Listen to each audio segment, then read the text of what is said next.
Bienvenue à toutes et à tous sur cette vidéo consacrée à mon bilan prédictif de 2020 et sur ce que je devine pour 2021. J'en profite pour vous rappeler que de nombreuses vidéos sont accessibles gratuitement sur ma chaîne YouTube Eris 2049 et ceux qui veulent s'initier ou approfondir leurs connaissances en astrologie peuvent également se reporter sur le site que j'ai créé qui s'appelle également Eris 2049. Le lien est en dessous. Il est actif sur la vidéo que je suis là actuellement en train d'enregistrer et qui se trouvera juste, qui va s'intituler 2021. Il sera juste en dessous de la description. Comme ça, vous pourrez avoir un lien actif directement. Sur la vidéo postée en janvier, donc celle-ci, je parlais d'un climat générateur de chaos, d'une société secouée, en état de choc. Je parlais même de comme si on allait sortir d'une guerre, avec des politiques qui allaient être dépassées par une force impossible à contenir. Donc en janvier, on était assez loin de l'idée du Covid. Et c'est seulement à partir de mars que du coup ces paroles-là ont véritablement résonné. Je me suis penchée sur des prédictions plus précises avec cette donnée-là, que j'ai posté sur cette vidéo en mars, où je donne du coup quelques dates clés, repères, pour baliser cette année qu'on repérait tous anxiogène. La levée du confinement, moi je la datais surtout en juin. Il s'est avéré qu'il s'est accéléré en juin, mais qu'il a démarré en mai. À partir de juillet, j'étais sur l'hypothèse d'un risque de deuxième vague, parce que on repérait avec les signaux astrologiques comme un jaillissement de vie, une lâchée de barrage avec de multiples occasions de contact, de proximité directe entre les personnes. Et du coup, j'en étais arrivée à la conclusion que si une deuxième vague allait prendre racine, eh bien, ça allait être très probablement à partir de juillet. Pour autant, je n'étais pas trop alarmiste car je pensais qu'un traitement serait rapidement opérationnel. Je pensais plutôt à des antiviraux. À cette époque-là, on n'était pas, ou des antibiotiques, on n'était pas encore sur la piste du vaccin, tout du moins ça n'apparaissait pas tellement sur le plan médiatique.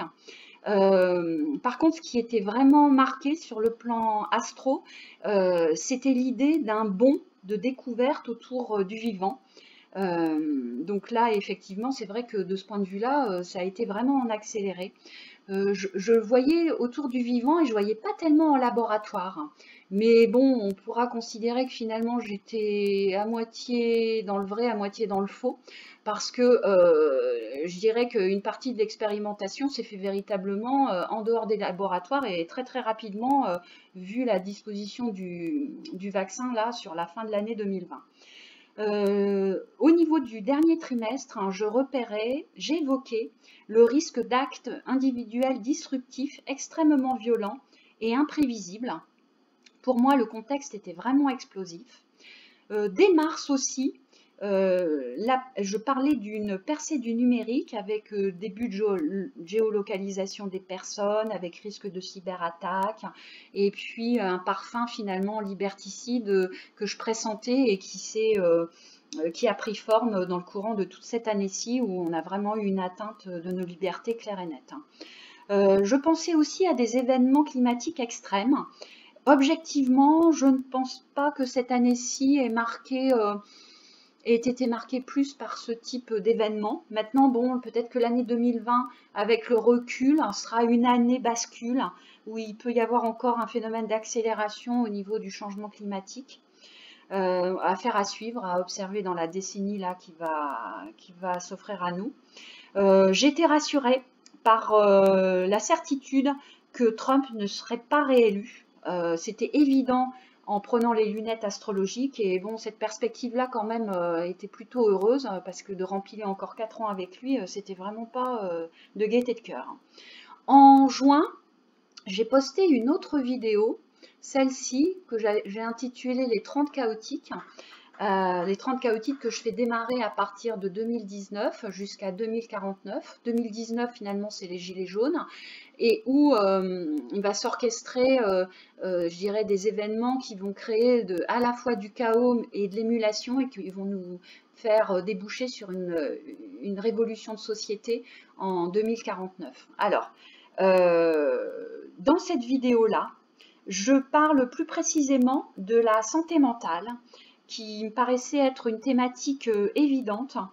Elle est apparue dans le discours des personnalités publiques plutôt vers la fin de l'année. Je fais également dans cette vidéo un focus sur les épidémies où je repère donc dès le mois de juin que pour moi le réservoir du virus était à rechercher du côté des trentenaires. Je suis partie de leur carte du ciel, donc ça c'est la carte du ciel des trentenaires, et où on retrouve des configurations qui signalent que la part active de l'épidémie avec ce Saturne-là qui est réactivé, eh bien prend, je dirais, racine et à leur insu du côté de cette génération-là des trentenaires. Et effectivement, ça a été confirmé quelques temps après. Donc on avait vraiment une population réservoir, je le développe dans les 30 chaotiques, là, une population réservoir des trentenaires et une population cible des personnes âgées à partir de 60 ans, je le développe à ce moment-là. J'avais compris aussi que l'année 2021 n'était plus marquée par les signes astrologiques de l'épidémie. Pour moi, on ne s'oriente pas vers une troisième vague. Là, on est plutôt vers la fin décembre. Et je repère pas de troisième vague. Alors, pourquoi je dis ça? Parce que Jupiter-Saturne, qui réveillait de façon brutale Eris, qui est la planète des révolutions hein, et de tous les événements, je dirais, chaotiques, aussi bien en termes, je dirais, de mouvements de société que d'épidémies et de santé, eh bien, n'est plus activé en tension par cette conjonction-là de Jupiter-Saturne qui quitte le signe du Capricorne et que vous voyez qui rentre dans le signe du Verseau à partir de la mi-décembre. Ce qui fait que cette conjonction-là me laisse plutôt entendre qu'on va être sur des projets collectifs. Alors, au niveau timing, on est de mi-décembre à mars inclus, où les deux planètes sont quand même très proches l'une de l'autre. Donc, pour moi, on est sur des projets collectifs novateurs. Malgré les difficultés, la société va de l'avant avec des possibilités de consensus institutionnel, de projets davantage solidaires. Cette conjonction-là de Jupiter et de Saturne nourrit finalement les élans libérateurs, les déblocages. On n'est plus dans le contexte de limitation, de contraintes administratives avec ces histoires d'attestation de sortie, là, oh là là, je l'oubliais une fois sur deux, même pour dire une fois sur trois, oh là là. Donc, tout ce qui tourne autour du Covid, finalement, pour moi, va se lever. Ça va plus nous empêtrer. Alors, ça ne veut pas dire obligatoirement que l'épidémie ne sera plus là, mais en tous les cas, la société va être en capacité de composer. Il va peut-être y avoir une mutation du virus, plus quand même une partie de la population qui a développé une immunité en étant contaminée, plus le vaccin, donc tout ça mis ensemble, va peut-être faire que ça ne va plus être une préoccupation.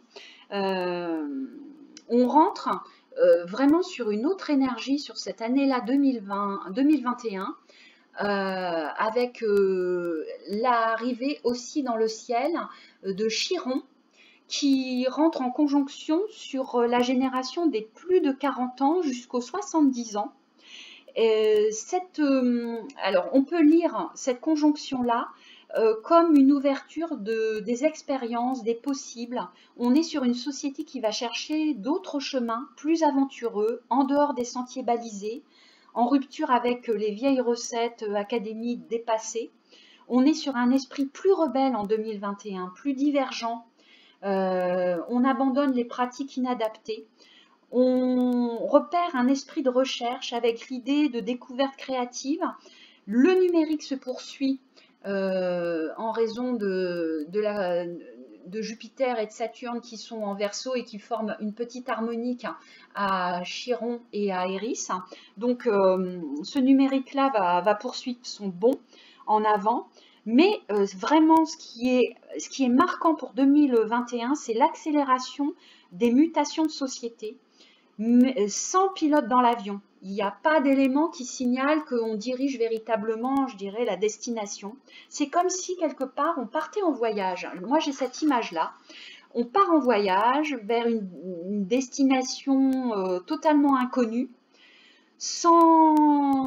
avec simplement, je dirais, l'élan de l'exploration de territoires nouveaux. On verra bien quelle forme cela va prendre. Ça, c'est la partie, je dirais, demi-verre plein, parce que on peut repérer aussi avec cette accélération de mutation le fait que ça va être brutal pour les plus de 40 ans. C'est surtout eux qui vont être en première ligne, et c'est par eux que les grandes mutations de société vont se faire. Donc le demi-verre vide que je repère, c'est une fragilisation générale de la société, aussi bien sur le plan, je dirais, de l'équilibre psychologique, mental des individus, mais également avec moi, ce que je peux entrevoir sur cette conjonction-là, Chiron-Eris, eh bien, un risque accru de tentative de suicide sur cette année 2021. L'effet bascule et aussi au niveau évidemment de l'équilibre économique et financier. Les plus de 40 ans qui occupaient une place où ils étaient au cœur du système économique et financier, eh bien, vont être, et qui étaient plutôt bien intégrés, eh bien, une partie de cette population-là va être envoyée vers une place de plus en plus marginale, incertaine et anxiogène. Donc on peut deviner effectivement des faillites importantes. Pour ceux qui, je dirais, n'arriveront pas à épouser ces changements brutaux de société, je dirais que les plus débrouillards, eux, vont trouver un équilibre vraiment sur une ligne de crête. On peut considérer en tous les cas que c'est ceux-là qui ont le plus à perdre dans la mesure où ils ont construit une partie de leur vie et qu'ils ont plus à perdre qu'à gagner lorsqu'on est face à des changements comme ça qui sont assez radicaux et et qui secouent. Hein. On est quand même sur une idée que ça secoue encore. Hein. Ça secoue, mais d'une autre façon. Je dirais d'une façon où on passe d'un état à un autre, à marche forcée, et où les changements s'imposent aux individus avec force. Alors pour conclure, je dirais que tous ceux qui ont l'intention de s'orienter vers la santé physique, la santé mentale et le numérique, eh bien, ne seront pas au chômage parce que ces professions-là sont évidemment des professions qui vont marquer les besoins des 30 années à venir et qui vont monter crescendo en puissance. Voilà, je vous remercie de votre attention et à très bientôt.